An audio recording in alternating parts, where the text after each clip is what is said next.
ঘুমের মধ্যেই পরপারে পাড়ি জমালেন অস্কার জয়ী অভিনেতা ও নির্মাতা রবার্ট রেডফোর্ড। মঙ্গলবার সকালে যুক্তরাষ্ট্রের প্রভো শহরে নিজ বাসভবনে শেষ নিঃশ্বাস ত্যাগ করেন।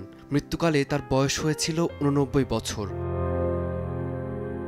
৬০-এর দশকে বেয়ারফোর্ট ইন দ্য পার্ক দিয়ে যাত্রা শুরু হলেও ৭০-এর দশকে রেডফোর্ড হয়ে ওঠেন হলিউডের এক অনন্য ব্যক্তিত্ব।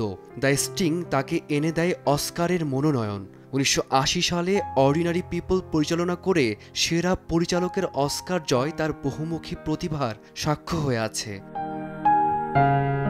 অভিনয় পরিচালনা ছাড়াও রেডফোর্ডের সবচেয়ে বড় উত্তরাধিকার সানড্যান্স চলচ্চিত্র উৎসব। মূলধারার বাইরে থাকা গল্পকে জায়গা দিতে গড়ে ওঠা এই উৎসব আজ বিশ্ব সিনেমার একটি প্রধান মঞ্চ। দীর্ঘ ক্যারিয়ারে রেডফোর্ড ৩টি গোল্ডেন গ্লোব, একটি বাফটা ও একটি স্ক্রিন অ্যাক্টরস গিল্ড পুরস্কার সহ অগণিত সম্মান পেয়েছেন। তবে পুরস্কারের ঊর্ধ্বে তার কাজ, দৃষ্টিভঙ্গি ও সাহসিকতা তাকে প্রাসঙ্গিক করে রেখেছে। ফারদিন মাঝার, সময় সংবাদ।